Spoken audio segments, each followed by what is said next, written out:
What's up, everybody? Who's ready to get a little bit better?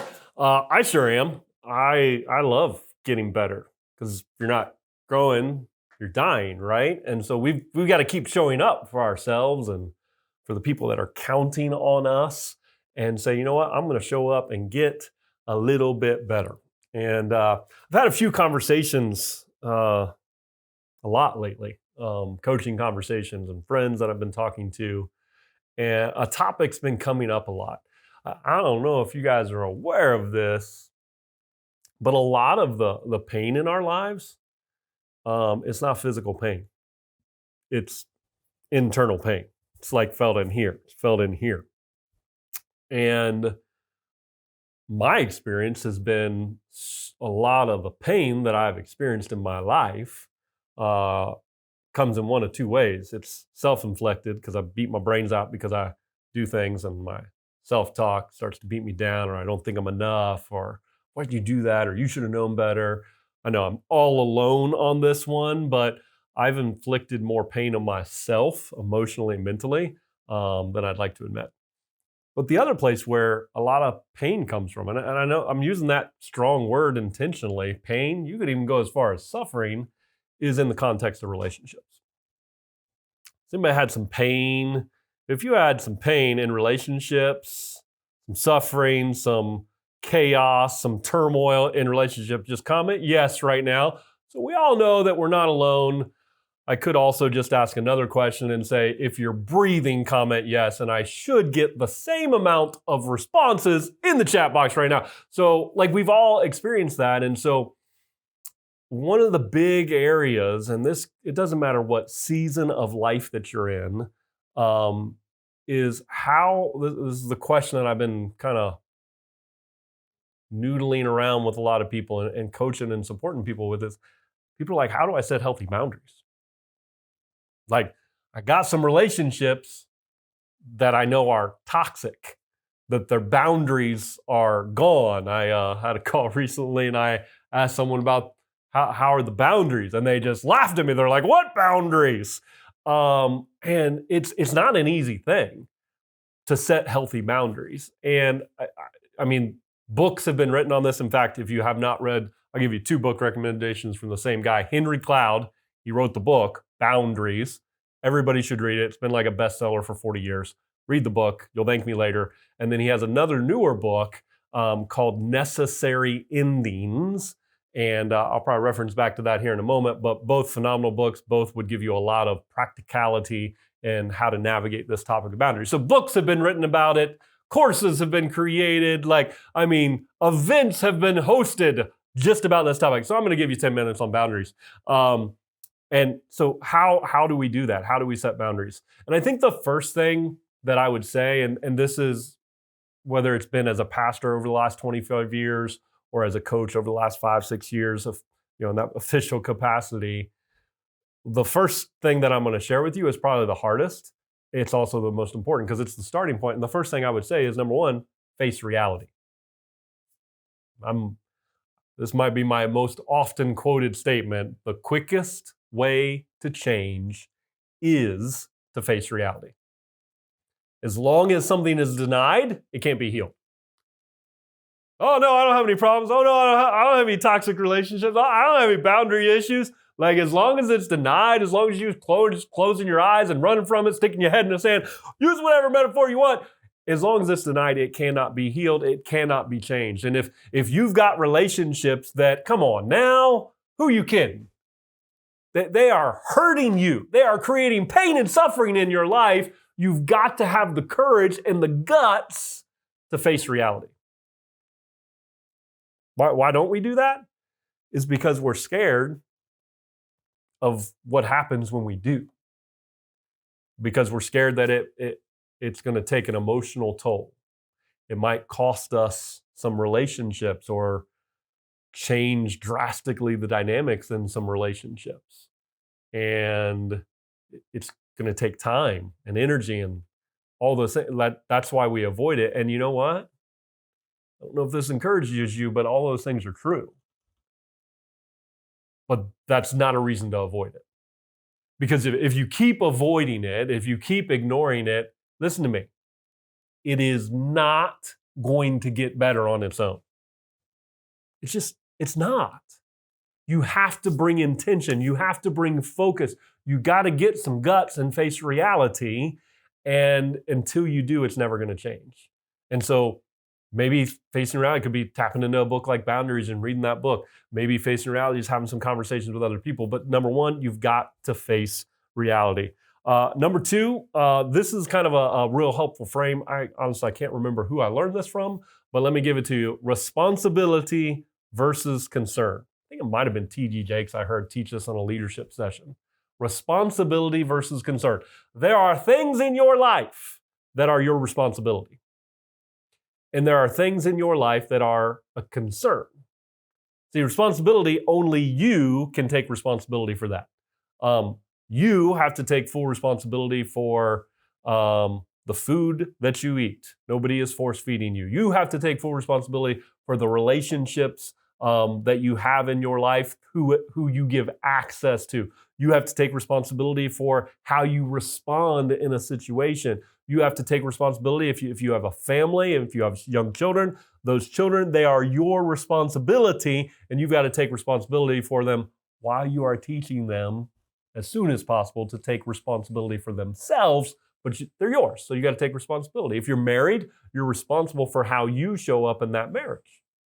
Now, there are also things that are your concern, but they're not your responsibility. I'm concerned about what my adult children do. I'm concerned about how my employees handle themselves. Now, you could argue like, hey, you're responsible, but they have to take personal responsibility. So if they do something stupid and they get fired, that wasn't your responsibility. That was their responsibility. But you can't control what everybody else does, right? I'm concerned about what my friend, if they're getting fat and overweight and denying it, I'm concerned about that. But you know what? I'm not my responsibility. I can't force change. And so there are responsibilities that only you can take responsibility for. And then there are concerns. And you guys are awesome. If you're hanging out with me, you love people. You love people. You want the best for them. And so you have, if you're watching, hanging with me, you have a lot of concerns. Some of you might use the language of, I have a burden for these people. I care about these people. I want to help them. Some of you would even say, it's my mission to help these people. And living into your mission is your responsibility, but what other people do with what you give them is theirs. So here's what I would say to you, kind of going back to that pain and suffering. I have many times and still do occasionally, we create pain and suffering in our lives when we take something that is a concern and we try to grab hold of that and make it our responsibility.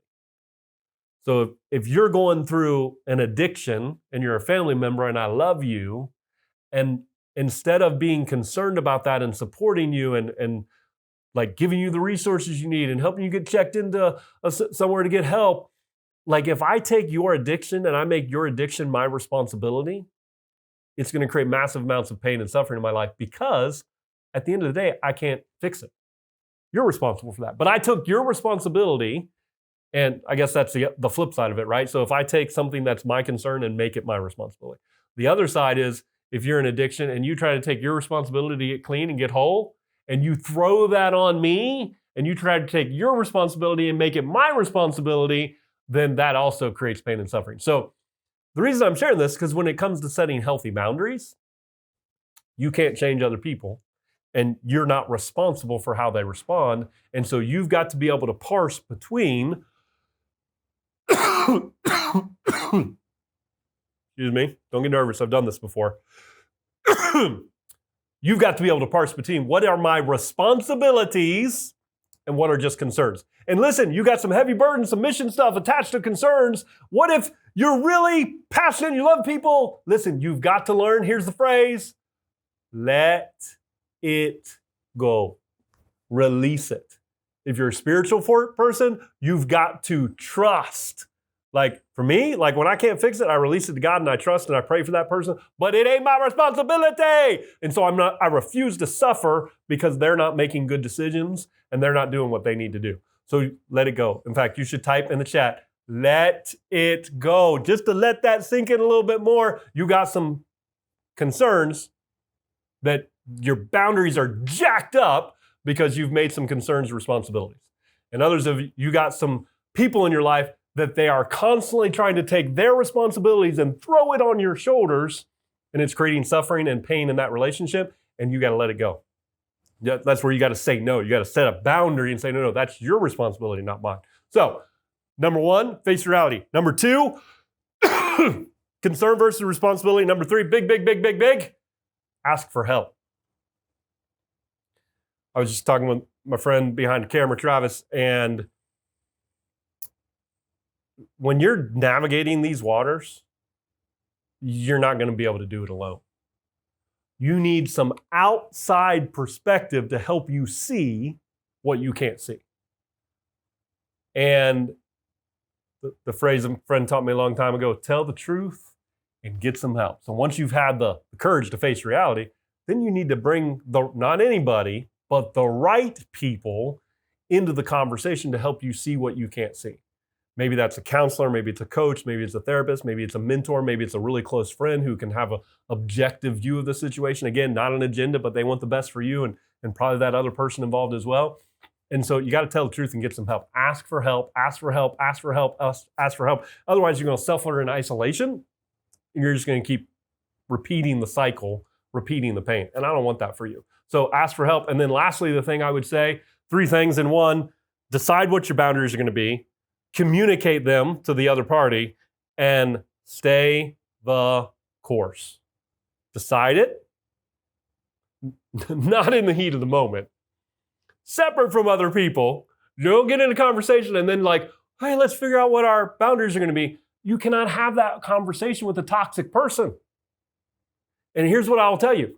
When you communicate to the other party, when you set boundaries with a controlling person, it is going to make them angry. When you set boundaries with a controlling person, it is going to make them angry. And depending on the scenario, depends what they're going to do. And most of you know this because you've ran the gamut and you've had people fly off the handle and shouting matches and people get violent that you never thought would get violent. But listen, decide the boundaries, separate from the other people if it's toxic boundaries. Decide the boundaries, communicate the boundaries, and then stay the course. Stay the course. Stay the course. You can't set a boundary and then waffle on it in a week. No, you've got to stay the course. And that means, most likely, it's going to get uglier before it gets better. Many of you have been through this. I've helped so many people walk through this. But you got to stay the course. And I mean, I can't give you all rosy stats on this, but if I were to say people that decide the boundaries, communicate it to other people, and then they stay the course, I'd say at least half the time. I mean, I'm talking 25 years of context here, walking people through this. And my dad before me for 48 years was a pastor and a counselor, and learned a lot and watched a lot through his ministry. And when you do this work and you do it well and you do it in love, at least half the time, guys, it works out in the benefit in the long haul, and the relationship comes around more whole and healthier with appropriate boundaries. But half the time it doesn't. But you can either stay in toxic and allow them to destroy your quality of life, or you set a boundary and they get the opportunity to choose. Whose responsibility is what they do? Their responsibility. You're concerned, you want them to choose well, but it's their responsibility. So I hope these 4 things help you. So face reality, concern versus responsibility, ask for help. Some of you need to make a commitment like today, ask for help. And then number 3, you've got to decide, communicate, and stay the course. So I hope this helps you. Listen, guys, life is too short to allow controlling people or angry people or unhealed people, like whatever it is. Listen, they're doing the best they can with what they got. I'm not judging anyone here. I want them to make decisions, but they've got to take responsibility, and you have to take responsibility for you. So I hope this encourages you. Maybe some of you are going to take some steps. Get a counselor, get a coach to help you walk through this, because you can't do it alone. So I love you. I hope it served you. I love you. I love you. I love you. Set some healthy boundaries. Have the courage. Have the guts. I love you. This is where you should get off this call. Go out there and give your greatness to the world because somebody needs what's on the inside of you. So go give it away. Don't hold it back. I love you guys. Have a great day.